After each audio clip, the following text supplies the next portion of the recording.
Hi, మన ముందు క్లాసులో జాతీయ కాంగ్రెస్ సమావేశాల గురించి చెప్పుకున్నాము. ఇప్పుడు ఈ క్లాసులో ఏం చెప్పుకుంటామంటే మితవాదులు. అంటే జాతీయోద్యమంలో ముఖ్యంగా మొదట వచ్చేటువంటి వ్యక్తులు ఎవరంటే మితవాదు వర్గం వస్తుందండి. వీళ్ళనే మోడరేట్స్ అంటాం. మనం వాళ్ళ గురించి చెప్పుకుంటామండి. అయితే చూడండి, అసలు జాతీయోద్యమ కాలాన్ని మనం అధ్యయన సౌలభ్యం కోసం ఏం చేస్తామంటే 5 రకాలుగా చేస్తామండి. ఒకటి మితవాద యుగం, మితవాద యుగము, అలాగే అతివాద యుగం, అలాగే గాంధీ యుగం, అలాగే విప్లవాత్మక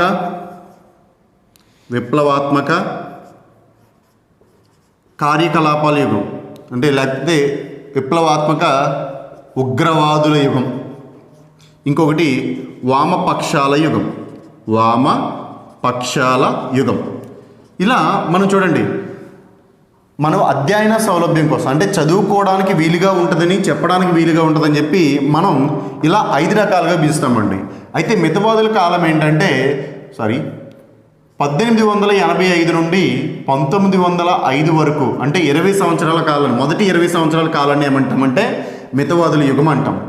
1905 నుండి 1920 వరకు ఉన్నటువంటి కాలాన్ని అతివాద యుగం అంటాం.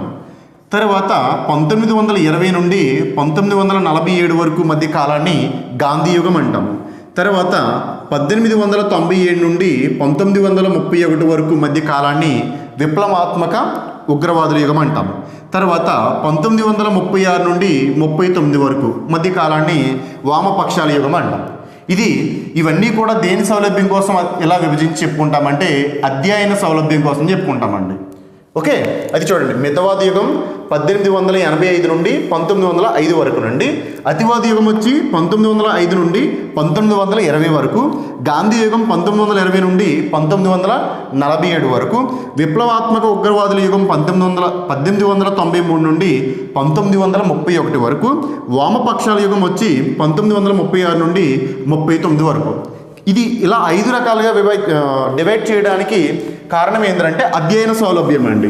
అయితే కానీ కాంపిటేటివ్ పరంగా ప్రీవియస్ ఎగ్జామ్స్లో ఏమి ఇచ్చాడంటే మితవాదుల యొక్క కాలం గురించి, లేకపోతే అతివాదుల యొక్క కాలం అని చెప్పి కొన్ని బిట్లు ఇచ్చాడండి.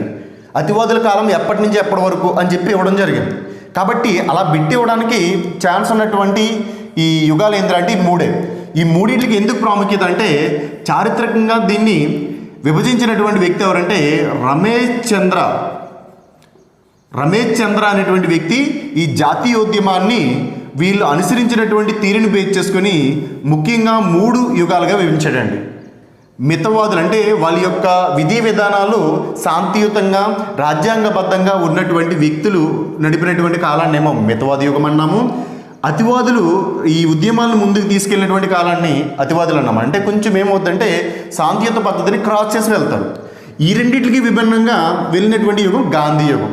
కాబట్టి జాగ్రత్త చూడండి, అంటే చారిత్రకంగా రమేష్ చంద్ర అనేటువంటి వ్యక్తి విభజించినటువంటి విధానం ఏదైనా అంటే మితవాద యుగం, అతివాద యుగం, గాంధీ యుగం. మొత్తం స్వతంత్రోద్యమ కాలం 85 స్టార్ట్ అయింది, 47కి ఎండ్ అయింది. ఓకే, అయితే మిగిలిన 2 ఇందాక చెప్పుకున్నవి ఏంద్రా అంటే మనం చదువుకోవడం కోసం వీలుగా ఉంటుందని చెప్పి అధ్యయన సౌలభ్యం కోసం దాన్ని విభజించడం జరిగింది. అయితే జాగ్రత్తగా చూడండి, ఈ యుగంలో ఉన్నటువంటి ప్రత్యేకత చూద్దాము. మితవాదులు ఉన్నటువంటి దాన్ని ఏమంటామంటే మొదటి దశ అంటాము, అతివాదులు ఉన్న దాన్ని ఏమంటామంటే 2వ దశ అంటాము, గాంధీజీ వచ్చిన దాన్ని 3వ దశ అంటాము. గాంధీ నేతృత్వంలో ఈ ఉద్యమం జరుగుద్ది 20 నుంచి 47 వరకు, అందుకని దాన్ని గాంధీ యుగం అంటాము. అతివాదుల నేతృత్వంలో ఇక్కడి నుంచి ఇక్కడ వరకు జరగడం వల్ల దాన్ని అతివాద యుగం అంటాం. Okay, right. అయితే చూడండి, మితవాదుల కాలంలో వీరికి నాయకులు ఎవరంటే మితవాదులేనండి. అంటే ఒక్కరు స్పెషల్గా అంటూ ఒకరు ఉండరు. కానీ గాంధీజీ కాలంలో మాత్రం నాయకుడు ఒక్కడే, వీళ్ళందరికీ గాంధీజీనే. మితవాదుల కాలంలో వీరి నాయకుడు ఎవరని అడిగారు అనుకోండి, అతివాదులు బాలగంగాధర్ తిలక్, అలాగే బిపిన్ చంద్రపాల్, అలాగే లాలా లజపతి రాయ్, ఓకేనండి. తర్వాత అరవిందో ఘోష్, ఇలాంటి కొంతమంది వ్యక్తులు ఈ యుగాన్ని నడిపిస్తారు. ఈ యుగాన్ని కేవలం నడిపించినటువంటి వ్యక్తి గాంధీజీ, అందుకే గాంధీ యుగం అని స్పెషల్గా పేరు పెట్టడం జరిగింది. ఈ యుగాన్ని కొంతమంది మితవాదులు నడిపించారు, గోపాలకృష్ణ గోఖలే, దాదాబాయి నవరోజీ, అలాగే సురేంద్రనాథ్ బెనర్జీ, ఉమేష్ చంద్ర బెనర్జీ, ఇలాంటి కొంతమంది వ్యక్తులు నడిపించారు. అయితే ఇక్కడ వీళ్ళు అనుసరించినటువంటి పద్ధతులు ఏంటి? మితవాదులు ఓకే, వీళ్ళు అనుసరించినటువంటి పద్ధతులు ఏంటంటే వీళ్ళది యాచకత్వం అంటాం, అంటే భిక్షాటన అండి. యాచకత్వం అంటాం లేదా భిక్షాటన. వీళ్ళు అనుసరించినటువంటి విధానం ఏదంటే యాచకత్వం. యాచకత్వం అంటే అడుక్కోవడం, సింపుల్గా చెప్పాలంటే. ఎందుకంటే వీళ్ళు బ్రిటిష్ వారిని ప్రార్థిస్తూ చేసేవారండి. ఏదైనా కావాలంటే సార్ మాకు కావాలి అని చెప్పి అడిగేవారండి, రెస్పెక్టివ్గా అడిగేవారు. అందుకని అతివాదులు వీళ్ళు ఏమని వర్ణించారంటే భిక్షాటనవాదులు అంటారు. అంటే వీళ్ళు అనుసరించిన పద్ధతి ఎలా ఉంది? యాచకత్వం అంటే అడుక్కునేటువంటి విధంగా ఉంటుందండి. అయితే ఈ మితవాద యుగంలో ఈ యొక్క ఉద్యమాలు నడిపినప్పుడు ఎవరు ఇందులో పార్టిసిపేట్ చేశారు అంటే కేవలం ఉన్నత వర్గాల్లో, పట్టణాల్లో ఉన్నటువంటి ఉన్నత వర్గాలు మాత్రమే ఇందులో చేరడం జరిగిందండి. కాబట్టి జాగ్రత్త చూడండి. మితవాద యుగం మొదటి దశ ఏంటండి? మితవాద యుగం. ఇది 1885 నుంచి 1905 వరకు. దీనికి నాయకులు ఎవరు? మితవాదులు. అయితే వీరి యొక్క అనుసరించేటువంటి పద్ధతి ఏంటి? భిక్షాటన లేదా యాచకత్వం అంటాము. అయితే ఇందులో పార్టిసిపేట్ చేసినటువంటి ప్రజలు ఎవరండి? ఈ యొక్క యుగంలో పట్టణాల్లో ఉండేటువంటి విద్యావంతులు అలాగే ఉన్నత వర్గం వారు మాత్రమే పార్టిసిపేట్ చేశారు. పట్టణాల్లో అందరూ కాదండి, కొంతమంది. మరి రెండో దశ ఏంటంటే అతివాద యుగం అండి. 1905 నుండి 1920 వరకు. దీనికి నాయకులు ఎవరంటే అతివాదులు అని చెప్పాలి. అంటే ఒకరు కాదు, స్పెషల్గా ఒకరంటూ లేరండి. అయితే వీళ్ళు ఏంటంటే స్వదేశీ ఉద్యమాలు చేపట్టడం అంటే ఏంటి? విదేశీ వస్తువులను బహిష్కరించి స్వదేశీ ఉద్యమాలు నడపడం, అంటే స్వదేశీ వస్తువులను ఉపయోగించడం అండి. తర్వాత నిష్క్రియాత్మక ప్రతిఘటన అంటే అవసరమైతే ఏదైనా చేయాలి. సిచ్యువేషన్ బట్టి, అక్కడ సిచ్యువేషన్ డిమాండ్ అయితే ఏదైనా చేయాలన్నమాట. కాబట్టి చూడండి, అవసరమైతే కొట్టడానికైనా రెడీ అయిపోవాలి, అది వీళ్ళ యొక్క ఆలోచన. కానీ ఇక్కడేంది? మనం ప్రశాంతంగా అడుక్కోవడమే మన యొక్క బాధ్యత అనుకునేవారు వీళ్ళు. అందుకని వీళ్ళ యొక్క సాధనటువంటి మార్గం ఏంటంటే యాచకత్వం. వీళ్ళు ఏంటంటే స్వదేశీ మరియు నిష్క్రియాత్మక ప్రతిఘటన. ఓకే. అయితే ఇందులో పార్టిసిపేట్ చేసిన వాళ్ళు ఎవరంటే పట్టణాల్లో ఉన్నటువంటి వ్యక్తులందరూ పార్టిసిపేట్ చేశారండి. అంటే పట్టణాల్లో ఉన్నటువంటి ఇంతకుముందు ఉన్నత వర్గం వారే పార్టిసిపేట్ చేశారని చెప్పాను. ఇప్పుడు ఇక్కడ పట్టణాల్లో ఉన్నటువంటి వ్యక్తులందరూ కూడా ఇందులో పార్టిసిపేట్ చేశారండి. తర్వాత మూడో దశ గాంధీ యుగం 1920 నుంచి 47 వరకు. దీనికి నాయకుడు ఎవరంటే గాంధీ అని చెప్పుకుంటాము. ఇతని యొక్క అనుసరించేటువంటి మార్గం ఏంటంటే సత్యాగ్రహం అండి. సత్యాగ్రహం ద్వారానే గాంధీజీ భారతదేశంలో అనేక విజయాలు సాధించాడు. చివరికి మనకి స్వాతంత్రాన్ని తెచ్చిపెట్టాడండి. కాబట్టి అతను అనుసరించినటువంటి వే ఏంటంటే సత్యాగ్రహం. ఓకే రండి. అయితే ఇందులో ఎవరు పాల్గొన్నారంటే పట్టణాల్లో ఉండేటువంటి మొత్తం వ్యక్తులు అలాగే పల్లెటూరులో ఉన్నటువంటి సామాన్య ప్రజలు మొత్తం కూడా ఇందులో పార్టిసిపేట్ చేశారండి. గాంధీజీ గొప్పతనం అదే. వీళ్ళ యుగంలో కానివ్వండి ఆశించిన ఫలితాలు రాకపోవడానికి వన్ ఆఫ్ ద రీజన్ ఏంటంటే అతి ఎక్కువ మంది ఉన్నటువంటి వ్యక్తులు ఎవరంటే సామాన్య ప్రజలు. అలాంటి సామాన్య ప్రజలు ఉద్యమాల్లో పాల్గొనేవారు కాదు. కానీ గాంధీజీ అలాంటి వ్యక్తులను కూడా ఆకర్షించి ఉద్యమం వైపు నడిపించడం వల్లే భారతదేశానికి స్వాతంత్రం వచ్చింది. కాబట్టి జాగ్రత్త చూడండి. దీన్ని ఎలా రాసుకుంటారంటే ఒక బాక్స్ కింద నీట్గా రాసుకోండి. ఓకే.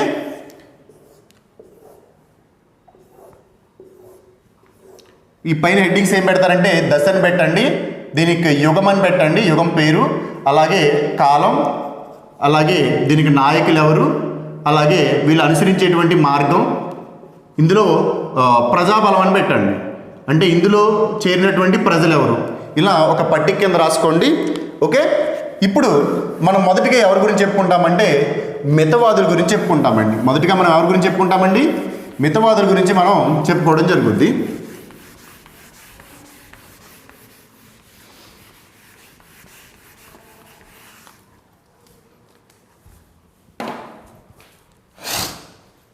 చూడండి, మితవాదుల యుగం ఎప్పటి నుంచి ఎప్పటి వరకు అండి? 1885 నుండి 1905 వరకు. అంటే జాతీయ కాంగ్రెస్ ఏర్పడిన దగ్గర నుండి 1905 వరకు ఉన్న మధ్యకాలంలో జాతీయ కాంగ్రెస్ నడిపినటువంటి వర్గం ఏదిరా అంటే మితవాద వర్గం. వీళ్ళని మితవాదులు అని ఎందుకన్నామంటే వీళ్ళ యొక్క పనులన్నీ కూడా చాలా మితంగా, అంటే శాంతియుతంగా ఉంటాయి, చాలా పరిమితంగా ఉంటాయండి. వాళ్ళు ఏదైతే పెట్టుకున్నారో అది దాటి వెళ్ళకూడదు, ఆ యొక్క నిర్దేశించినటువంటి నియమాల ప్రకారమే వెళ్ళాలి. అందుకని వీళ్ళు ఏమన్నామంటే మితవాదులు అన్నాము. మొదటి 20 సంవత్సరాలు బాధ్యత, కాంగ్రెస్ పార్టీ బాధ్యత కూడా ఎవరి చేతిలో ఉందంటే మితవాదుల చేతిలోనే ఉంది. అయితే మితవాదులకి స్వాతంత్రం సంపాదించాలనేటువంటి కోరిక లేదండి, వీళ్ళ కోరిక ఏంటి అంటే బ్రిటిష్ వారి దగ్గర నుంచి ఏం పొందాలి అంటే కొన్ని సంస్కరణలు చేయించుకోవాలి. అంటే ఏంటి, మనకి ఏదైతే అవసరమో ఆ పనులు చేయించుకోవడమే వీళ్ళ యొక్క ప్రధాన ఉద్దేశం. మితవాదులకి భారతదేశం నుంచి బ్రిటిష్ వారిని తరిమివేయాలి, మనకి స్వాతంత్రం పొందాలి అనేటువంటి ఆలోచన లేదు. కేవలం వీళ్ళ యొక్క ఆలోచన ఏంటి అంటే మనకి ఏదైతే అవసరమో అది బ్రిటిష్ వారి ద్వారా చేయించుకోవాలి, అది వీరి ఉద్దేశం. అయితే ఇప్పుడు చూద్దాం ఈ మితవాదుల యొక్క ఇతర పేర్లు ఏంటంటే చూడండి. ఈ మితవాదుల కాలం 1885 నుంచి 1905. అయితే వీళ్ళ యొక్క ప్రధాన ఉద్దేశం ఏంటంటే బ్రిటిష్ వారితో మనకు కావాల్సిన పనులు చేయించుకోవడం. అయితే మితవాదుల యొక్క పేర్లు చూడండి. మితవాదులను ఎందుకన్నాము? వీళ్ళ యొక్క పనులన్నీ మితంగా ఉండడం వల్ల. వీరికి ఇంకొక పేరు ఏంటంటే రాజ్యాంగబద్ధవాదులు. మితవాదుల యొక్క ఇతర పేర్లు అని పెట్టుకోండి, హెడ్డింగ్ పెట్టుకొని వీళ్ళకి పేర్లు ఏంటంటే మొదటిది రాజ్యాంగబద్ధవాదులు. రాజ్యాంగబద్ధవాదులను ఎందుకన్నామంటే వీళ్ళు చేసేటువంటి ఉద్యమాలన్నీ కూడా చట్టబద్ధంగానే వెళ్ళారండి, చట్టానికి వ్యతిరేకంగా ఇప్పుడు వెళ్ళలేదు.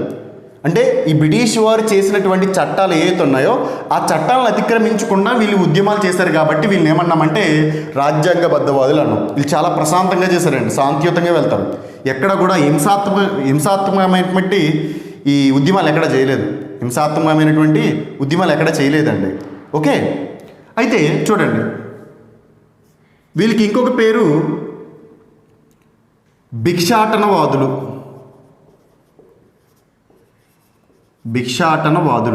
భిక్షాటనవాదులు అని ఎందుకన్నాము అంటే వీళ్ళు అనుసరించే పద్ధతి అలా ఉంటుంది.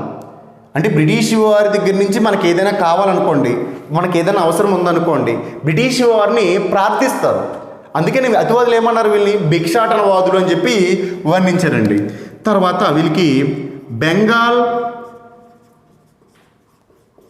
కాంగ్రెస్ వాదులు అనేటువంటి ఇంకొక పేరు కూడా ఉంది. బెంగాల్ కాంగ్రెస్ వాదులు అని ఎందుకన్నామంటే చూడండి జాతీయ కాంగ్రెస్లో ఎక్కువ మంది ఎవరు ఉండేవారంటే బెంగాల్ వారే ఉండేవారు. అందుకని దీన్ని బెంగాల్ కాంగ్రెస్ వాదులు అని పిలిచేవారు. జాతీయ కాంగ్రెస్లో సభ్యత్వం ఉన్నటువంటి వ్యక్తుల్లో అతి ఎక్కువ మంది ఎవరు ఉండేవారంటే బెంగాల్ నుంచే. దానికి మంచి ఎగ్జాంపుల్ ఏంటంటే మీకు రెండవ కాంగ్రెస్ సమావేశానికి 408 మంది వస్తారండి. అందులో 230 మంది బెంగాల్ నుంచే వచ్చారు.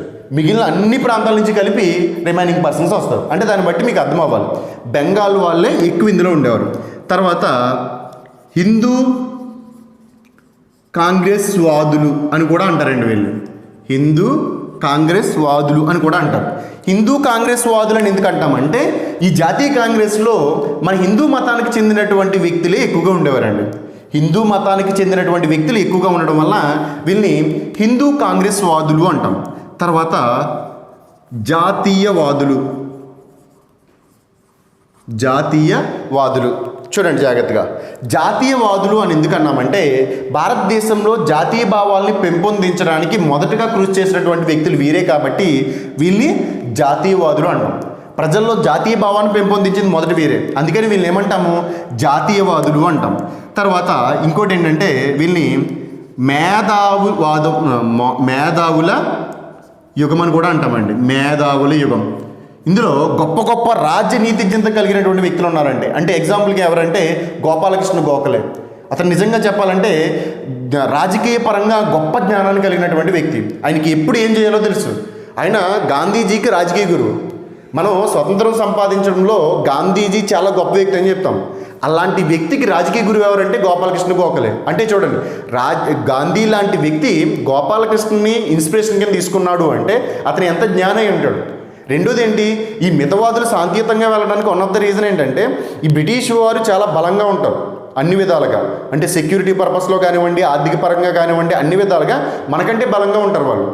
కాబట్టి ఇప్పుడు మనం వాళ్ళకి వ్యతిరేకం అయ్యామనుకోండి అంటే అణిచివేస్తారు. కాబట్టి ప్రజలందరినీ చైతన్యపరిచి మనం బలం పెరిగిన తర్వాత అప్పుడు మనం దాని గురించి ఆలోచించాలి. అప్పటి వరకు కూడా మన బ్రిటిష్ వారికి వ్యతిరేకంగా ఉంటే మనల్ని వాళ్ళు అణిచివేస్తారనేటువంటి విషయాన్ని మన గోపాలకృష్ణ గోఖలే గుర్తిస్తారండి. ఆయన గురించి మనం తర్వాత క్లాస్లో చెప్పుకుంటాం. ఓకే, అంటే చూడండి మేధావుల యుగం అని ఎందుకు అన్నామంటే ఈ యుగంలో ఉన్నటువంటి వ్యక్తులందరూ కూడా మంచి ఎక్స్పీరియన్స్ ఉన్నటువంటి వ్యక్తులు, ఏజ్డ్ పర్సన్స్. కాబట్టి వాళ్ళ యొక్క రాజనీతిజ్ఞత అనేది చాలా ఎక్కువ ఉండేదండి. కాబట్టి చూడండి మితవాదుల యొక్క ఇతర పేర్లు ఏంటంటే రాజ్యాంగబద్ధవాదులు అన్నాము, భిక్షాటనవాదులు అన్నాము, బెంగాల్ కాంగ్రెస్ వాదులు అన్నాము, హిందూ కాంగ్రెస్ వాదులు అన్నాము, జాతీయవాదులు అన్నాము, మేధావుల యుగం అన్నామండి. ఓకే, అయితే ఈ మితవాదులు వాళ్ళ యొక్క సంస్కరణలు అంటే బ్రిటిష్ వారి దగ్గర నుండి వాళ్ళకి కావాలనుకునేటువంటి పనులు చేయించుకోవడాన్ని సంస్కరణలు అంటామండి. వాటిని చేయించుకోవడానికి వీళ్ళు అనుసరించినటువంటి పద్ధతిని ఏమంటామంటే 3P సిస్టమ్ అంటామండి. 3P అంటే ప్రే, పిటిషన్, ప్రొటెస్ట్. అంటే ప్రే, పిటిషన్, ప్రొటెస్ట్. చూడండి, ప్రే అంటే ఏంటి? ప్రార్థించడం. అంటే మనకి భారతీయులకి ఏదైనా అవసరమైతే అది కావాలి అని చెప్పి బ్రిటిష్ వారిని అడగాలి. సార్ మాకు పలానా చేసి పెట్టండి అని చెప్పి వీళ్ళు వెళ్ళి ఏం చేస్తారంటే రిక్వెస్ట్ చేస్తారు, దాన్ని ప్రే అంటాం. తర్వాత పిటిషన్ అంటే వీళ్ళకి ఏమైనా కావాలనుకోండి ఉత్తరాల రూపంలో వాళ్ళకి ఒక నివేదిక ఇవ్వడం జరుగుద్ది, పిటిషన్ ఇవ్వడం జరుగుద్ది, అభ్యర్థన అంటాం. దీన్ని ప్రార్థన అంటాము తెలుగులో, దీన్ని అభ్యర్థన అంటాము. ఇక్కడ ఏంటంటే నిరసన, ప్రొటెస్ట్. ఈ ప్రే చేసినా కానీ పిటిషన్ పెట్టినా కానీ బ్రిటిష్ వాళ్ళు చేయలేదనుకోండి, వీళ్ళు నిరసన అంటే నల్ల జెండాలు అవి కట్టుకొని ప్రశాంతంగా కూర్చుంటారనమాట. దాన్నే ప్రొటెస్ట్ లేదా నిరసన అంటాం. ఏ పనులు చేయకుండా అలా ఉద్యమం చేస్తాం. అంటే సింపుల్గా చెప్పాలంటే సమ్మె అంటారు చూడండి, అలాంటివి చేయడం అనమాట. దాన్నే ప్రొటెస్ట్ అంటాం. కాబట్టి జాగ్రత్త చూడండి, మితవాదులు అనుసరించినటువంటి పద్ధతులు మనం సింపుల్గా ఏమని చెప్పుకోవాలి? 3P సిస్టమ్ అనాలి. పి అంటే ప్రే అండి, ఇంకొక పి అంటే పిటిషన్ అండి, ఇంకొక పి అంటే ప్రొటెస్ట్ అంటామండి. ఓకే, అయితే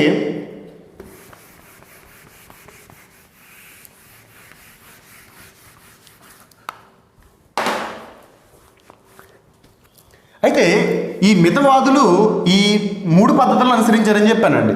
ఈ 3 పద్ధతులను ఏ వ్యూహంతో అనుసరించారంటే దాన్ని ద్విముఖ వ్యూహం అంటామండి. ద్విముఖ వ్యూహం అంటాం. ఎందుకు ఇది అనుసరించారు, ఎందుకు ఎలా వెళ్ళారు అంటే చూడండి, భారతీయులు కదా, తర్వాత కాంగ్రెస్ అంటే మితవాదులండి, తర్వాత బ్రిటిష్. అంటే వీళ్ళ దగ్గర మంచిగా ఉండాలి, వీళ్ళ అవసరాలు తీర్చాలి. అంటే చూడండి, ఇటువైపు వీళ్ళకి ఫేవర్గా ఉండాలి, ఇటువైపు వీళ్ళ అవసరాలు తీర్చాలి. దాన్ని ద్విముఖ వ్యూహం అంటాం.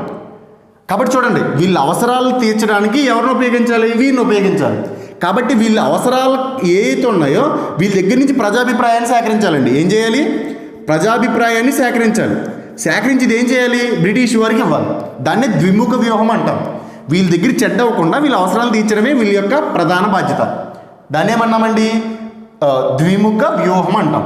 ఎందుకు ఇది ఇలా చేశారు అంటే వీళ్ళ దగ్గర చెడు అయితే కనుక భారతీయులు అణచివేస్తారు. వీళ్ళు అలా అణచివేయకుండా ఉండాలంటే వీళ్ళ దగ్గర మంచిగానే ఉండాలి, మన మీద ఎటువంటి కోపం రాకూడదు. అందుకని వీళ్ళు ఏం చేశారు?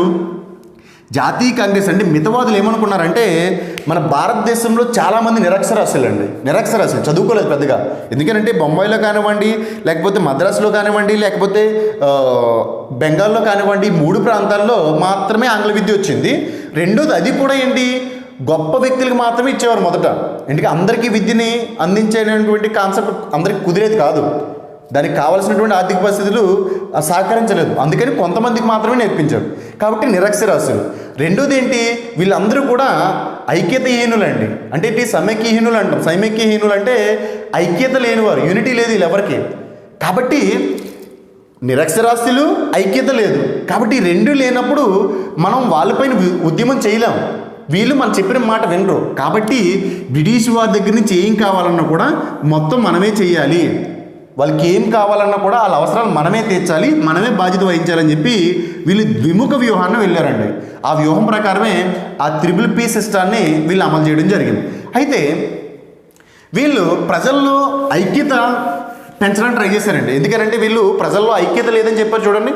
ఐక్యత పెంచడం కోసం వీళ్ళు ఉపయోగించుకున్నటువంటి సాధనాలు ఏంటంటే బ్రిటిష్ వారికి వారి యొక్క లక్ష్యాలు ఏంటో తెలియజేయాలి, రెండోది ఏంటంటే ప్రజల్లో ఐకమత్యం పెంపొందించాలి. అందుకని చెప్పి వీళ్ళు అనుసరించినటువంటి సాధనాలు ఏంటంటే చూడండి, పత్రికలు, న్యూస్ పేపర్స్ అండి. మనకి ఈ జాతీయోద్యమం చెప్పుకున్నప్పుడు మనం బాగా గుర్తుపెట్టుకోవాల్సిన పత్రికలు ఒకటి, అలాగే గ్రంథాలు ఒకటి అండి. తర్వాత వాళ్ళు ఏర్పాటు చేసినటువంటి సంస్థలు ఏమైతే ఉన్నాయో బాగా గుర్తుపెట్టుకోవాలి. అయితే పత్రికలు అండి, రెండోది పుస్తకాలు అంటే గ్రంథాలు అంటాము లేదా బుక్స్ అంటామండి, పుస్తకాలు. 3 సమావేశాలను ఏర్పాటు చేసి ప్రసంగాలు అంటే సమావేశాలను ఏర్పాటు చేసి ప్రసంగించి ప్రజల్లో అవగాహన కల్పించారు. ఈ 3 సాధనాల కింద ఉపయోగించుకున్నారండి మితవాదులు. మితవాదుల కాలంలో ప్రజలకు అవగాహన కల్పించడం కోసం బ్రిటిష్ వారికి వాళ్ళకి కావలసినటువంటి సంస్కరణలు తెలియజేయడం కోసం వాళ్ళు అనుసరించినటువంటి సాధనాలు ఏంటి, ఉపయోగించిన సాధనాలు ఏంటి? పత్రికల ద్వారా తెలియజేసేవారు. పుస్తకాలు అంటే బుక్స్ అండి, బుక్స్ రాసేవారండి. తర్వాత సమావేశాలు ఏర్పాటు చేసి ప్రసంగిస్తూ ఉండేవారు. ఇలా ప్రజల్లోనే అలాగే బ్రిటిష్ వారికి అవగాహన కల్పించేవారండి. ఇది మితవాదులు అనుసరించినటువంటి ఉపయోగించినటువంటి సాధనాలు. అయితే ఇప్పుడు మనం తర్వాత చెప్పుకునేది ఏంటంటే మితవాదుల యొక్క లక్ష్యాలు ఏంటి, అందులో ఏం సాధించారు, తర్వాత వాళ్ళు ఏమైనా సక్సెస్ అయ్యారా విఫలమయ్యారా అనేటువంటి విషయం చూడాలి. అయితే మితవాదుల యొక్క లక్ష్యాలు చాలా ఉన్నాయండి. ఈ 20 సంవత్సరాల కాలంలో వాళ్ళు బ్రిటిష్ వారి దగ్గర నుంచి ఈ ఏమైతే చేయాలనుకున్నారో వాటిని లక్ష్యాలు అంటాం. లక్ష్యాలు ఏంటంటే చూడండి, ఒకటి ఐసిఎస్ ఎగ్జామ్ ఏదైతే ఉందో అది ఇండియాలోని అలాగే ఇంగ్లాండ్లోని ఏకకాలంలో జరగాలి. ఇది మొదటి సమావేశంలో సుబ్రహ్మణ్య అయ్యర్ అనేటువంటి వ్యక్తి ప్రవేశపెట్టారండి ఈ తీర్మానాన్ని. ఇది మొదటి సమావేశంలో ప్రవేశపెట్టాడు ఈ తీర్మానాన్ని. ఐసిఎస్ ఎగ్జామ్స్ని ఇంగ్లాండ్లోని ఇండియాలోని ఏకకాలంలో నిర్వహించాలి. రెండోది ఏంటి అంటే ఈ ఐసిఎస్లో ఎక్కువ మంది ఎవరు ఉండాలి, భారతీయులు ఉండాలి. ఎవరు ఉండాలండి, ఎక్కువ మంది భారతీయులు ఉండాలి. అది రెండోది. మూడోది ఏంటి అంటే బడ్జెట్ని ప్రవేశపెడతారు చూడండి, బడ్జెట్. ఈ బడ్జెట్ విషయంలో ఏదైనా విచారణ జరగాలనుకోండి, వాదోపవాదం అంటే బడ్జెట్పై మాట్లాడేటువంటి అవకాశం ఎవరికి ఇవ్వాలి, భారతీయులకి మాట్లాడే అవకాశం ఇవ్వాలి. ఇది మూడో డిమాండ్ అండి. తర్వాత సైనిక ఖర్చులు ఏవైతే ఉన్నాయో సైనిక ఖర్చు దాన్ని తగ్గించాలి. ఎందుకంటే బ్రిటిష్ వారు చేసేటువంటి సైనిక ఖర్చుని మన భారతీయుల దగ్గర నుంచి తీసుకునేవారు. వాళ్ళు వచ్చినటువంటి ఎక్కువ ఆదాయాన్ని దేనిపైన ఖర్చు పెట్టేవారంటే ఎక్కువగా సైన్యం మీద ఖర్చు పెట్టేవారు. అయితే ఈ సైన్యం మీద ఖర్చు పెట్టడం తగ్గించడం ప్లస్ ఆ తగ్గించిన తర్వాత మిగిలిన బ్యాలెన్స్ ఉంటుంది చూడండి, అది ఎవరెవరు భరించాలి, ఇంగ్లాండ్ వారు ఇండియా వారు నిష్పత్తుల ప్రకారం పంచుకోవాలి. ఎలా పంచుకోవాలండి, వాళ్ళ రేషియో ఉంటుందండి, వాళ్ళకి ఎంత యూజ్ అవుతుంది మనకి ఎంత యూజ్ అవుతుంది మీ సైన్యం, ఆ సైన్యానికి అయ్యేటువంటి నిష్పత్తి ప్రకారం దాన్ని పంచాలి. తర్వాత విదేశీ వస్తువులు ఉంటాయి చూడండి, విదేశీ వస్తువులు. ఈ విదేశీ వస్తువులు భారతదేశంలో దిగుమతి చేసినప్పుడు ట్యాక్స్ ఉంటుందండి, ఇంపోర్ట్ ట్యాక్స్ అంటాం, దిగుమతి సుంకం అంటాం. ఆ దిగుమతి సుంకాన్ని బ్రిటిష్ వారు లేకుండా చేశారు కాబట్టి దిగుమతి సుంకాన్ని పెట్టాలి. ఎందుకంటే దిగుమతి సుంకం పెట్టడం వల్ల ఒకటి మాకు ఆదాయం వస్తుంది, రెండు ఆ వస్తువులు మన భారతదేశంలో కొనకుండా ఉండడానికి ఛాన్స్ ఉంటుందని చెప్పారండి. దీని తర్వాత ఇంకా చాలా ఉంటాయండి, అయితే కొన్ని ఇంపార్టెంట్ మాత్రమే చెప్పుకుందాము. తర్వాత చూడండి, చట్టసభల్లో అంటే శాసనసభల్లో మన భారతీయులు ఎక్కువగా ఉండాలి, భారతీయులు వెళ్ళేలా అవకాశం ఇవ్వాలండి. చట్టసభల్లోకి భారతీయులు వెళ్ళడానికి అవకాశం కల్పించాలి. అయితే చూడండి, చట్టసభల్లో భాగస్వామ్యం కల్పించాలి. బ్రిటిష్ వారు భారతీయులకి సభల్లో అంటే ప్రభుత్వంలో భాగస్వామ్యం కల్పించాలండి. చట్టసభల్లో భారతీయులకు అవకాశం కల్పించాలి, అలాగే ఈ ప్రభుత్వ పరిపాలనకు సంబంధించి భాగస్వామ్యం కల్పించాలండి. తర్వాత అంటే దీన్ని డొమినియన్ స్టేటస్ అంటాము. తర్వాత కార్యనిర్వాహక వర్గం ఎవరైతే ఉన్నారో, ఈ బ్రిటిష్ కార్యనిర్వాహక వర్గం ఎవరైతే ఉన్నారో అందులో భారతీయులు ఎక్కువ మంది ఉండాలి. తర్వాత ఏంటంటే మన భారతదేశంలో బ్రిటిష్ వారి యొక్క పరిపాలన ఏ విధంగా ఉందో తెలియడం కోసం ఒక రాయల్ కమిషన్ని ఏర్పాటు చేయాలి. తర్వాత భారతీయ భాషల్లోనే విద్యాబోధన జరిగేలా చూడాలి. తర్వాత భారతదేశంలో వెనకబడినటువంటి ప్రాంతాలు ఉంటాయి చూడండి, ఈ వెనకబడినటువంటి ప్రాంతాల్లో మంచిగా అభివృద్ధి పథకాలను ప్రవేశపెట్టేలా చూడాలి. తర్వాత ఈ సైనికులు ఎవరైతే ఉన్నారో భారత సైనికులు వాళ్ళకి మంచిగా ప్రమోషన్స్ ఉండాలండి. ఎందుకంటే ఇంతకుముందు భారతదేశంలో సైనికుడికి పెద్ద హోదా అంటూ ఉండేది కాదు, గట్టిగా అయితే డిఎస్పీ రేంజ్ వరకు వెళ్ళేవాడండి. కానీ బ్రిటిష్ వారు ఇంకా ఎక్కువ స్థాయిలో ఐపీఎస్ స్థాయిలో ఉండేవారు. కాబట్టి మన భారతీయులు ఏమన్నారంటే సైనికుల్లో అంటే మన భారతీయ సైనికులు ఎవరైతే ఉన్నారో వాళ్ళకి కమాండర్ స్టేజ్లు దాటి కూడా ఉండాలి అని చెప్పి డిమాండ్ చేయడం జరిగింది. ఇలా అనేక విషయాల్లో మన వాళ్ళు ఏం చేశారంటే బ్రిటిష్ వారికి డిమాండ్లు చేయడం జరిగిందండి. వాటిని ఏమంటామంటే ఈ మితవాదుల యొక్క లక్ష్యాలుగా చెప్పుకుంటాం. కాబట్టి చూడండి, మితవాదుల యొక్క డిమాండ్లన్నా అలాగే మితవాదుల యొక్క లక్ష్యాలన్నా ఒక్కటే, ఎందుకంటే ఆ లక్ష్యాలనే డిమాండ్ చేస్తారు. ఓకే, ఇంకా చాలా ఉన్నాయి, బట్ అవన్నీ మీకు ఎగ్జామ్ పాయింట్ ఆఫ్ వ్యూ అడగడు, అంటే వాళ్ళ యొక్క ఇంటెన్షన్ అర్థమైతే సరిపోద్దండి. అంటే మితవాదులు ఫెయిల్ అయ్యారు అని చెప్పాలి అంటే వాళ్ళు ఎన్ని డిమాండ్ చేశారు, ఎన్ని సాధించారు అనేటువంటి విషయం తెలియాలి. అయితే చూడండి, ఇన్ని లక్ష్యాలను పెట్టుకొని ముందుకు వెళ్ళారండి. అయితే వీళ్ళు సాధించిన విజయాలు చూద్దామండి. ఏంటి వీళ్ళు సాధించిన విజయాలు? ఈ మితవాదులు చేసినటువంటి కృషి వల్ల, వాళ్ళు అనుసరించినటువంటి విధానం వల్ల వీళ్ళు సాధించినటువంటి మొదటిది ఏంటంటే కౌన్సిల్ చట్టాన్ని చేయించడం అండి. బ్రిటిష్ వాళ్ళు భారతదేశంలో 1892 కౌన్సిల్ చట్టం చేశారు. ఈ కౌన్సిల్ చట్టం ప్రకారం శాసనసభల్లో భారతీయులకి అవకాశం కల్పించిందండి. శాసనసభల్లో భారతీయులకి అవకాశం కల్పించారు. అప్పటి వరకు శాసనసభల్లో భారతీయులకి అవకాశం లేదు. కాబట్టి చూడండి, ఈ 1892 కౌన్సిల్ చట్టం ప్రకారం భారతదేశంలో భారతీయులకి శాసనసభల్లో అవకాశం కల్పించినటువంటి చట్టం అది మితవాదుల కృషి వల్లే జరిగిందండి. తర్వాత 1904 కలకత్తా విశ్వవిద్యాలయ చట్టం అండి. కలకత్తా యూనివర్సిటీ చట్టం అంటాము, విశ్వవిద్యాలయ చట్టం. ఇది రద్దండి. కలకత్తా విశ్వవిద్యాలయంలో బ్రిటిష్ గవర్నర్ జనరల్ యొక్క ఆధిపత్యం ఎక్కువ ఉండేది, అతని ఇన్వాల్వ్మెంట్ ఎక్కువ ఉండేది అనమాట. ఎందుకు ఈ చట్టం చేశారు అంటే, బెంగాల్లో కర్జన్ అనేటువంటి వ్యక్తి పరిపాలన ఉంటాడండి. లార్డ్ కర్జన్ బెంగాల్ విభజన చేసినటువంటి పర్సన్ అండి. చాలా మోస్ట్ ఇంపార్టెంట్ పర్సన్ అయినా గుర్తుపెట్టుకోండి కాంపిటేటివ్ ఓరియంటెడ్లో. ఈ 1904లో అతను ఏం చేస్తాడంటే కలకత్తా విశ్వవిద్యాలయ చట్టాన్ని తీసుకొస్తాడు. చట్టం యొక్క ఇంటెన్షన్ ఏంటి, అతను ఎందుకు చేస్తాడు అంటే, ఈ విశ్వవిద్యాలయంలో ఉన్నటువంటి విద్యార్థులకి ఈ జాతీయ భావం చాలా ఎక్కువగా ఉండేది. ఎందుకంటే బెంగాల్లోనే జాతీయ భావాలు ఎక్కువగా ఉన్నటువంటి వ్యక్తులు ఉంటారండి. రెండో జాతీయ భావం పుట్టింది కూడా అక్కడే.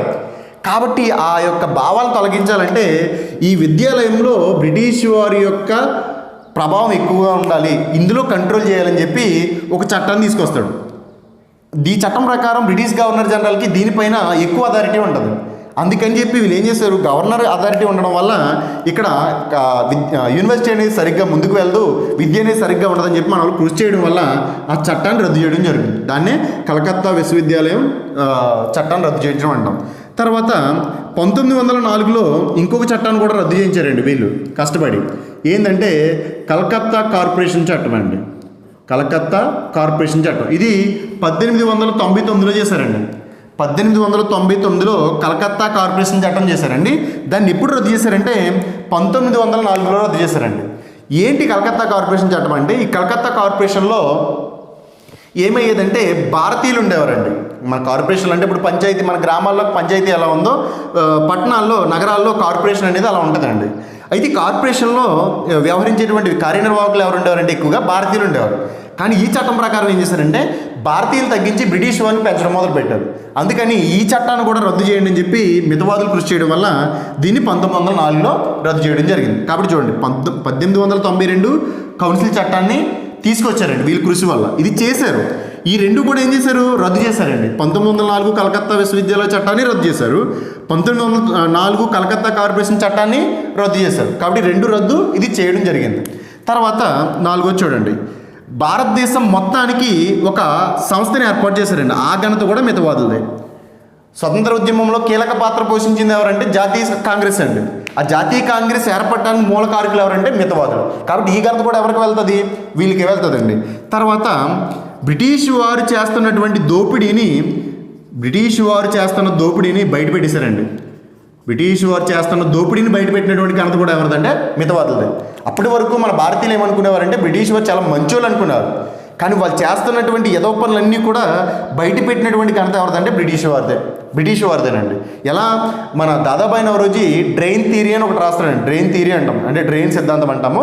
దానిలో సంపద తరలింపు అనేటువంటి కాన్సెప్ట్ ఉంటుందండి. అంటే బ్రిటిష్ వారు భారతదేశం నుంచి సంపదని ఏ విధంగా వాళ్ళ దేశానికి తరలిస్తున్నారని చెప్పి వివరిస్తాడండి. అంతేకాకుండా దినసా వాచ బ్రిటిష్ వారు దోచుకున్నటువంటి డబ్బుల్ని, అంటే సంపదని రూపాయల్లో లెక్కిస్తారు, ఎన్ని రూపాయలు దోచుకుంటున్నారండి.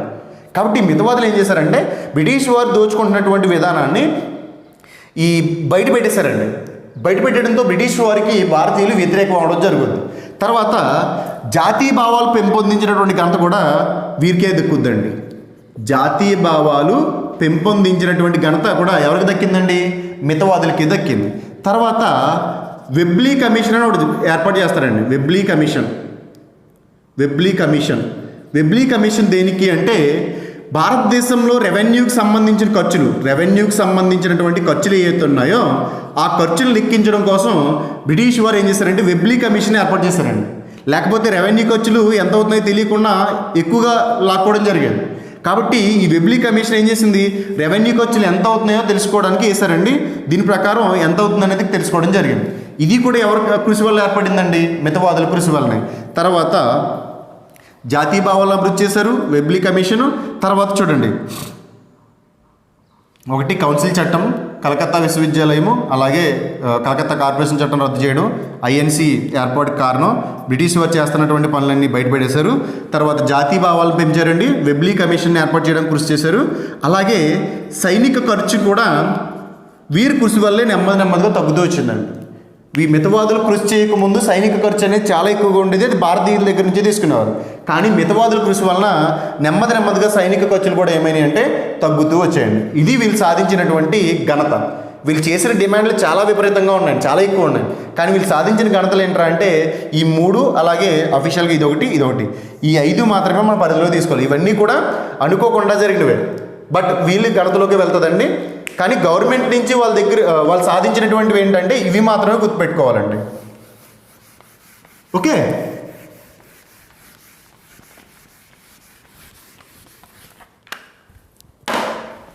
దీని తర్వాత ఈ మితవాదులు లక్ష్యాలు చెప్పుకున్నాము. మితవాదులు ఆ లక్ష్యాల్లో ఎంతవరకు సక్సెస్ అయ్యారో చెప్పుకున్నాము. ఇప్పుడు ఎంతవరకు ఫెయిల్ అయ్యారు అనేటువంటి చెప్పుకుంటాం. వైఫల్యాలు, మితవాదుల యొక్క వైఫల్యాల గురించి చెప్పుకోవాలి. చూడండి, మితవాదులు ఒక గొప్ప సంస్థను ఏర్పాటు చేశారు, అలాగే కొన్ని డిమాండ్లు చేశారు, బ్రిటిష్ వారిని నమ్మారు, కానీ చాలా వరకు ఫెయిల్ అయ్యారండి. వీళ్ళు ఏ విషయంలో ఫెయిల్ అయ్యారంటే వీళ్ళు మన వాళ్ళు నిరక్షరాస్యులు, ఐక్యత లేని వారిని భావించి సామాన్య ప్రజలను తీసుకురావడం మర్చిపోయారు. ఉద్యమాల్లోకి సామాన్య ప్రజానికని పక్కన పెట్టేశారు. అందుకే కేవలం మితవాదులు ఎవరితో ఉండిపోయారండి? పట్టణాల్లో ఉండేటువంటి ఉన్నత వర్గంతో మాత్రం ఉండిపోయారండి. ఉన్నత వర్గం వారు మాత్రమే ఇందులో పాల్గొన్నారు. కాబట్టి దాంతో పెద్దగా ప్రజాబలం లేదండి.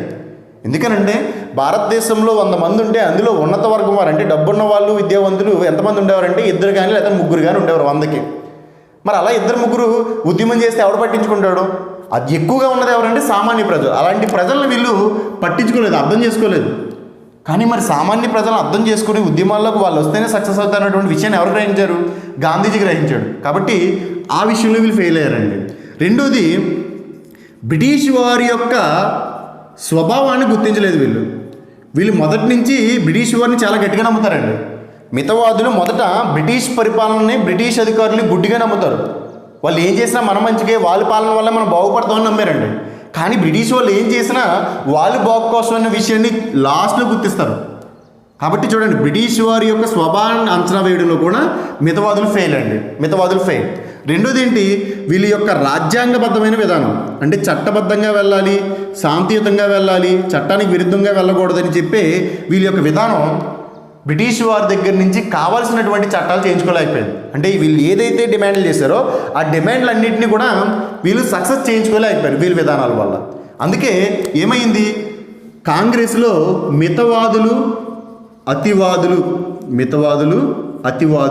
విడిపోవడానికి కారణమైంది. కాబట్టి ఇది కూడా వాళ్ళ వైఫల్యమే. ఈ మితవాదులు సరిగ్గా ఉంటే అతివాదులు అనేవారు చీలికిపోరండి. ఎప్పుడైనా చీలిక ఏర్పడిందంటే ఆటోమేటిక్గా బలం తగ్గినట్టే. కాబట్టి బలం తగ్గడానికి కారణం ఏంటంటే వీళ్ళు రాజ్యాంగబద్ధ విధానం, వాళ్ళు ఏమీ సాధించకపోవడం. కాబట్టి ఈ మితవాదులు అతివాదులు విడిపోయారండి. తర్వాత చూడండి, పట్టణాల్లో ఉన్న వర్గాన్ని ఆకర్షించింది, అలాగే బ్రిటిష్ స్వభావాన్ని అంచనా వేయలేకపోయింది. రాజ్యాంగబద్ధంగా వెళ్ళడం వల్ల మితవాదులు అతివాదులు విడిపోవడం జరిగింది. అయితే వీళ్ళ వైఫల్యాల గురించి, ఈ మితవాదుల యొక్క చేతకాంతనం గురించి ఒక వ్యక్తి చెప్పాడండి. అతని పేరు పీటర్ పాల్ పిల్లై. చూడండి, పీటర్ పాల్ పిల్లై అనేటువంటి వ్యక్తి ఈ మితవాదుల యొక్క సామర్థ్యం గురించి కామెంట్ చేస్తాడు. ఏమనంటే, రాజులు పరిపాలించినప్పుడు కూడా భారతదేశంలో అడవుల్లో చేసేటువంటి కార్యకలాపాలు, అంటే అడవుల్ని ఉపయోగించుకునేటువంటి విధానంలో ఎటువంటి ఇబ్బందులు ఉండేవి కాదు. రాజుల కాలంలో ఈ ప్రజలు ఎవరైతే ఉన్నారో వాళ్ళు అటవీ సంపదను ఉపయోగించుకున్నారు, దాని మీద ఎటువంటి రెస్ట్రిక్షన్స్ లేవు. కానీ ఈ మితవాదులు వచ్చిన తర్వాత బ్రిటిష్ వారు అడవుల నుంచి వీళ్ళు తరిమేసి ఈ అటవీ సంపదను ఆక్రమించుకోవడం కూడా మొదలుపెట్టారు. దానికి మొత్తం బాధ్యత ఎవరిదంటే మితవాదులు అని చెప్పి ఎవరు చెప్పారండి? Peter Paul Pillai. ఇది చాలా క్లియర్గా చెప్పాడు మితవాదుల యొక్క సామర్థ్యం గురించి. వీళ్ళు రాకముందు మనం రాజులు పరిపాలించారు. వాళ్ళు ఏం చేసేవారు? ఈ అడవిలో ఉన్నటువంటి సంపద పైన ఎటువంటి రిస్ట్రిక్షన్స్ పెట్టేవారు కాదు, వాటిని ఆక్రమించేవారు కాదు. ఫ్రీగా మనం అటవీ సంపదను ఎలా కావాలంటే అలా యూజ్ చేసుకున్నాం. కానీ మితవాదుల ప్రాబల్యంలో బ్రిటిష్ వారు ఆ అడవులలో ఉన్నటువంటి సంపదను కూడా ఆక్రమించుకోవడం మొదలుపెట్టారు, మనల్ని ఇబ్బంది పెట్టడం మొదలుపెట్టారని చెప్పి ఈ పీటర్ పాల్ పిల్లే వివరించడం జరిగింది. అది మితవాదులకు సంబంధించినటువంటి అంశమండి. అది చూడండి, ఇందులో ఏమేమి చెప్పుకున్నాము? మితవాదులు అనుసరించే పద్ధతులు చెప్పుకున్నాము, వాళ్ళ సాధనాలు చెప్పుకున్నాము, వాళ్ళ యొక్క లక్ష్యాలు చెప్పుకున్నాము, వాళ్ళ యొక్క విజయాలు చెప్పుకున్నాము, అలాగే వాళ్ళ యొక్క వైఫల్యాలు చెప్పుకున్నాము. అయితే ఇప్పుడు మనం ఏం చెప్పుకుంటామంటే మితవాదుల్లో ఉండేటువంటి వ్యక్తులు ఎవరు, వాళ్ళ యొక్క ప్రత్యేకతలు ఏంటి, వాళ్ళు ఏం కృషి చేశారనేటువంటి విషయాన్ని చెప్పుకుంటాము. అయితే ఇప్పుడు చూడండి, ఇందులో ముఖ్యంగా గోపాలకృష్ణ గోఖలే మితవాదుల్లో చాలా ముఖ్యమైనటువంటి వ్యక్తులండి. గోపాలకృష్ణ గోఖలే, అలాగే దాదాబాయి నౌరోజీ, తర్వాత ఫిరోజ్ షా మెహతా, తర్వాత సురేంద్రనాథ్ బెనర్జీ,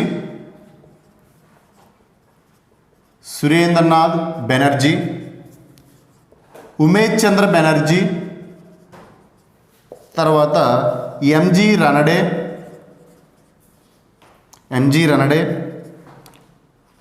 బద్రుద్దీన్ త్యాబ్జీ, తర్వాత ఆనంద్ మోహన్ బోస్,